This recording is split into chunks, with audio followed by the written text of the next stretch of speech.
They called my little girl wretched and poor, and tried to bury us with lies, but when I opened that box of shredded papers, their whole empire cracked wide open, and that's when the real war began. Neighbors froze when Claudette Caro, our kid treasurer, shoved a notice toward my daughter and hissed, "Wretched poor girl, soliciting is banned." Phones rose.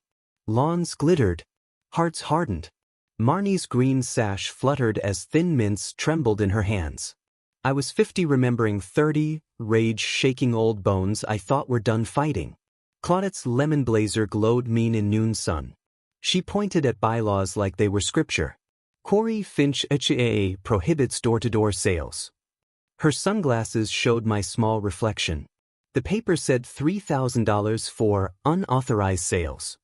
My throat went dry as driveway chalk. "She's 7, I said. It's Girl Scout fundraising." Sienna Buck, stroller general of Pilgrim Lantern Lane, stepped forward. "Did you just call a child wretched?" She kept filming, voice steady, eyes blazing like July asphalt. A garbage truck groaned behind us. Dogs barked. Sprinklers hissed. Marnie whispered, "Daddy, did I do something bad?" My heart cracked like thin ice. "Rules are rules," Claudette said, smirking. "We protect property values." She tapped the notice again, daring anyone to breathe the wrong way on her clipboard. Mothers emerged from porches, sunscreened and solemn, lining the walk like a quiet jury. Before we continue, please drop a like and comment below with your country and what time it is right now where you're watching. Whether it's sunrise in Australia, midnight in New York, afternoon in Canada, or evening in France, I want to know. Don't just sit back, tell me where in the world you are. Now, let's dive into the story. Daria North, Budget Committee, hovered with a folder hugged tight. Sienna rolled her stroller wheel into the HOA office doorway. "We'll talk inside," she said. Claudette tried closing the door, but rubber resisted like stubborn hope. A hand inside slid a second paper under the frame. Emergency enforcement. Claudette smiled. The moms closed ranks. I lifted Marnie onto the curb, pulse hammering, breath burning. Back then I supervised maintenance at Cranberry Pier Freight, worked nights, saved pennies, patched tires. Marshfield, Massachusetts sounded gentle, but Corey Finch showed teeth behind perfect hedges. We bought a narrow colonial on Aldergull Bend, beige siding, stone mailbox, payment tight as winter boots. Fresh start, I told my wife, Elsie. Marnie joined Little Pioneers Troop 412 because Miss Kendry said she had kindness that could light hallways. She practiced greetings with stuffed animals lined like neighbors. "Hi, I'm Marnie. Would you like to help us visit Stellwagen Bank?" She'd beam, tiny hands smoothing badge threads, hopeful like sand waiting for seashells. I promised Saturday would be ours. Cookies, sunlight, and learning courage. Elsie packed water, counted change, tucked napkins. We teach her to ask and stand. First doors were easy numbers. Diets. Sugar-free vows. Then a yes from Mr. Orrin Quaid, a fisherman who bought caramel delights and winked at bravery. We waved at painted shutters and patriotic bunting.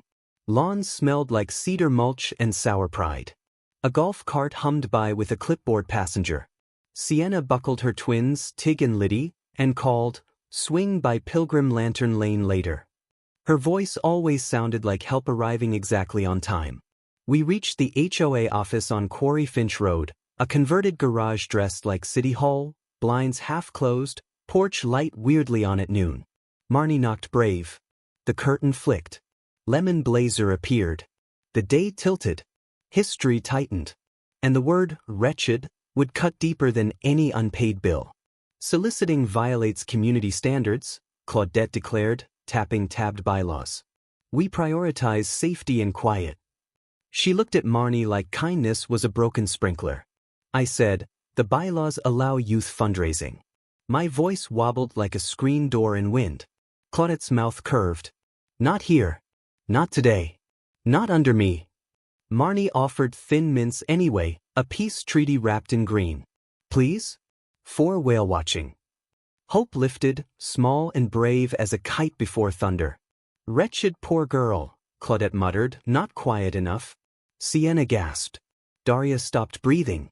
My jaw locked. The word poured like bleach across a sidewalk drawing. Phones recorded. Screens blinked. Birds retreated. Even the breeze paused to listen. Marnie lowered the box, confusion puddling beneath her sneakers. "Daddy," she whispered. Sienna moved forward. "Apologize to the child." Claudette folded arms like shutters. "Take your performance elsewhere." She slid that $3,000 fine like a trap. Daria leaned toward me. "I've seen invoices that don't match services. Patio heaters billed twice. Landscaping paid and repaid." Her folder's edge dug into knuckles. Fear and anger wrestled in my ribs. I remembered being 7, told to be invisible. I exhaled and decided my daughter wouldn't learn that lesson. "Keep filming," I told Sienna. "We'll read everything." Claudette laughed softly, the sound of locked gates. "Read fast," she said. "I write faster." The office door tried closing. Sienna's stroller wheel stuck like conscience. Someone inside whispered, "They found page 13. Claudette flinched. We smelled panic, sharp as vinegar. Sienna crouched, slid the bylaws out as the door pinched her knuckles. "Page 13, youth fundraising," she said. Daria held her phone flashlight steady as hope. "Non-commercial, supervised, daylight hours, route sign-off," Sienna read aloud. Aloud. Claudette's grin evaporated. The moms murmured. Marnie squeezed my hand like a lighthouse squeezing light. "That clause is dated," Claudette snapped. "Irrelevant." Sienna smiled. "Still binding." Mr. Pell, HOA counsel, appeared, tie like a leash. "Let's de-escalate," he said tiredly. "De-escalate?" Sienna echoed. "Start with an apology to the 7-year-old." Claudette stared at horizon lines only she saw. "We'll issue an emergency update," she said. Daria's folder opened. Spreadsheets glowed neon. Community enhancement, private. Duplicate charges. Contractor checks endorsed by a bored relative. My stomach sank like an anchor finding truth. Neighbors spilled from porches carrying baby monitors, folding chairs, and memory. Orrin Quaid pointed with a calloused finger. "Meeting tonight. Community hall. 7. Bring receipts." Claudette huffed. "We control the agenda." Sienna held 20 signatures. "We control the quorum." She lifted the packet like a bright flare rescuing a foundering boat. Mr. Pell rubbed his temple. "Suspend enforcement pending review," he suggested. Claudette shook her head. "We will not bend to mobs." The word mobs stiffened everyone. "We're not a mob," I said, voice steadier. "We're parents." Marnie stood taller, badge twinkling. The sun slid lower, turning mailboxes into watchful silhouettes. The door closed. A new paper slid out, emergency pre-approval required. Sienna grinned. "See you at 7, she said. The street answered with 100 steady footsteps. We posted signs in sidewalk chalk. "Bring courage, bring receipts, bring babysitters." Kids drew whales, hearts, cookies. Someone sketched Claudette's lemon blazer with tiny storm clouds. Daria printed spreadsheets, highlighter blazing like sunrise. If numbers are right, enhancement funds bought heaters twice, and a pergola that exists only in emails. Neighbors studied quietly. Elsie packed snacks for Marnie, smoothed hair, kissed forehead. "You are brave," she said, voice soft as cotton but strong as dock rope. My eyes stung. Sienna coordinated childcare corner, coloring books and headphones. "We testify in shifts," she said. "No one stands alone." Her twins practiced whispering objection between giggles. Mr. Pell arrived early, sleeves rolled, carrying a laptop like a shield. He nodded at me, weary, almost human. "Strong turnout," he muttered. I nodded back. The hall filled. Fishermen, nurses, software techs, teachers, baristas, caregivers, grandmothers with notebooks. The floor buzzed like a beehive deciding whether to swarm or stay. Claude entered last, blazer brighter than the exit signs. She carried a gavel, loved how it felt. Her smile said, "You will learn your place." Call to order. Minutes approved. Sienna requested agenda addition, emergency youth fundraising clarification, and budget reconciliation audit. Claudette tried skipping. The room hummed louder, heat rising. Marnie tugged my sleeve. "Can I speak?" I nodded. She marched to the mic, voice clear. "Hi, I'm Marnie. Cookies help us see whales." Applause thundered. Claudette banged the gavel. "Out of order." A baby cried. The projector flickered. Daria's first slide appeared, numbers that didn't add up, columns impossible to ignore. Daria explained calmly, sentence by sentence, like untying a dangerous knot. Duplicate invoices. Unbid contracts. Checks cut near holidays while office closed. Screenshots stacked like storm clouds. Claudette scoffed. Clerical errors. Mr. Pell typed furiously, frown deepening. Elsie squeezed my shoulder. Quiet anchor. Sienna pushed a motion. Suspend treasurer powers pending independent audit. Hands rose like a field of oars. Claudette tried counting fast, skipping people. Oren Quaid barked numbers in a fisherman's cadence, steady as tides nobody controls. "Point of order," Sienna said. "We follow bylaws." Mr. Pell sighed. Motion passes to vote. The gavel sounded small. Claudette's jaw clicked like a lid. Marnie returned to the mic. "You called me wretched," she said, voice small but steel-edged. "I am not wretched. I am 7. Please let kids sell cookies." Silence spread, wide as winter marsh. Even Claudette's mouth softened, then hardened again. "Emotions are irrelevant," she said. "Property values," Sienna cut in. "Community values first." A man in the back, property manager, cleared throat. "Also, emergency updates cannot override earlier allowances without 30-day notice." He pointed at page 13, old law like bedrock. Murmurs became intention. We gathered signatures for a recall vote. Daria passed pens. Elsie whispered to me, "We're not alone anymore." My chest unlocked finally. Claudette slammed the gavel. "This assembly is adjourned." But nobody moved. Sienna smiled pleasantly. "We're not finished." The projector switched to a photo labeled, "Pergola, invoice paid."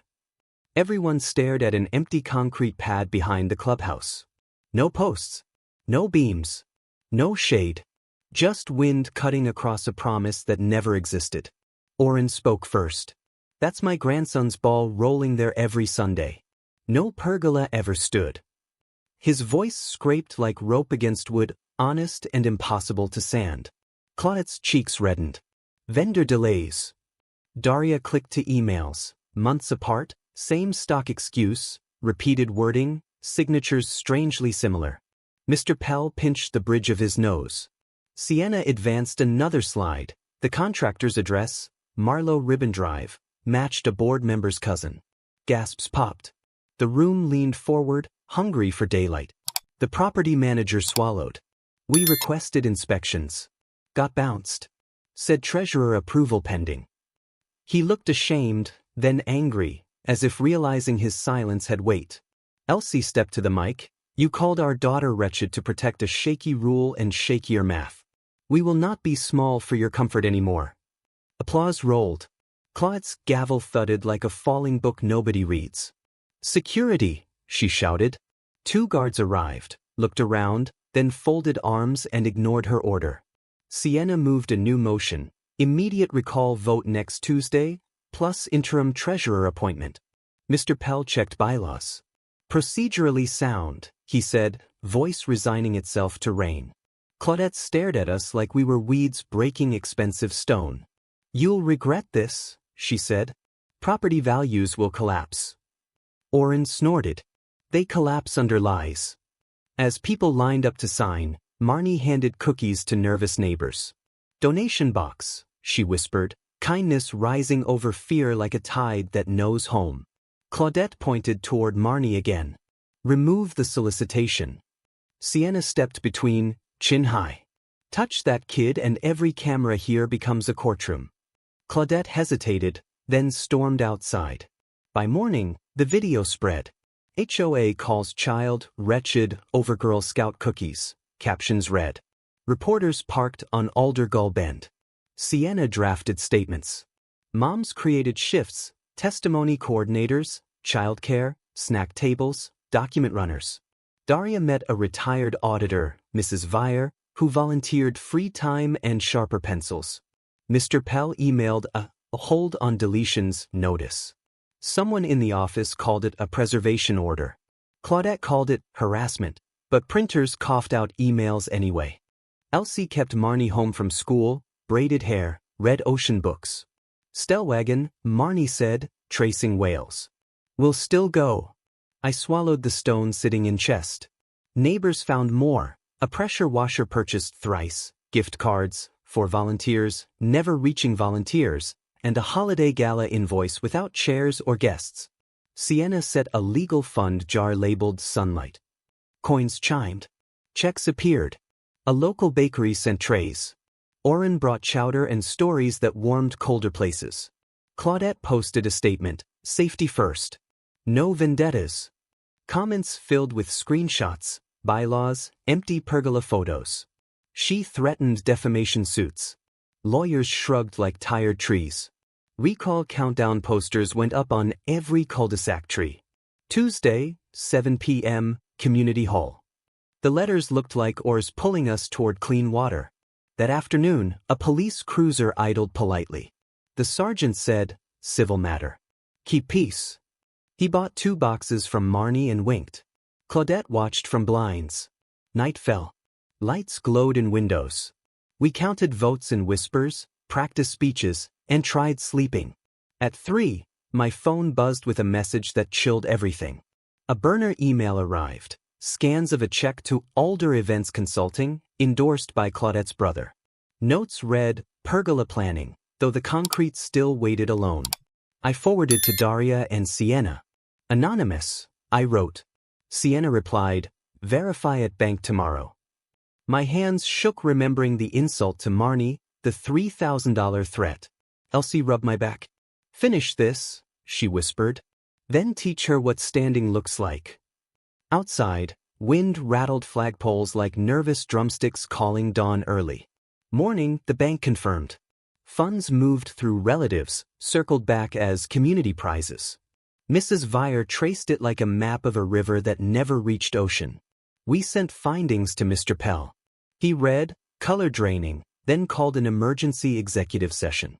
Claudette stormed out minutes later, face storm cloud, voice lightning. Lies? She said to the cameras. Coordinated smear. Sienna answered calmly, bring receipts to the recall. Daria posted a tidy timeline, every dot connected like constellations. The hall filled beyond fire code. We opened doors, speakers on the steps. Orrin stood at the entrance, counting like a lighthouse keeps seconds for sailors. Ballots passed hand to hand. Pens scratched. Palms sweated. Marnie held my fingers like we shared one heartbeat. You're brave, she whispered back to me. Tellers sorted stacks. Mr. Pell announced, voice steady again, by 2/3 majority, treasurer recalled. Interim treasurer, Daria North. Applause broke into something like relief. Claudette pointed at me, shaking. You did this. I nodded, finally unafraid. We did this. Then a crash sounded backstage, and a box of shredded papers spilled out. Inside the shredded mess were stubs, notes, a list titled Fast Track Fines. Names repeated, single parents, renters, newcomers. Strategy by cruelty. The room went very still. Mr. Pell cleared his throat. We will notify authorities and the state attorney general. He turned to Marnie. I'm sorry for what was said to you. Daria introduced a new policy, youth fundraising protection, door-to-door allowed with parent, daylight, safety badges. Violations against children carry automatic board censure. The vote was unanimous and loud. Sienna added a community event, Whales and Cookies Day at the empty pergola pad. All proceeds to Troop 412 and the Marshfield Food Pantry. People cheered, cried. Elsie knelt to Marnie. Want to invite Miss Kendry? Marnie nodded, brave again. She walked to the mic. I forgive, she said. But rules must be kind. Weeks later, a real pergola rose, built by volunteers and honest invoices. Its first shade covered kids trading patches and neighbors finally trusting their own voices. Claudette resigned under investigation. She moved away quietly. Property values didn't collapse. Hospitality increased. Laughter returned. The community newsletter ran recipes instead of reprimands for grass length. Years passed. I'm 50 now, telling you what it cost and gave. Marnie studies marine biology, still selling cookies whenever courage needs sweet fuel. On Whales and Cookies Day, I bought the first box. Sienna bought the second. Mr. Pell bought 4. Daria balanced books while kids decorated thank you signs. Before sunset, an envelope arrived addressed to Troop 412. Anonymous donation, $3,000. Memo line read, for Stellwagen. Marnie smiled, then whispered, let's go see whales.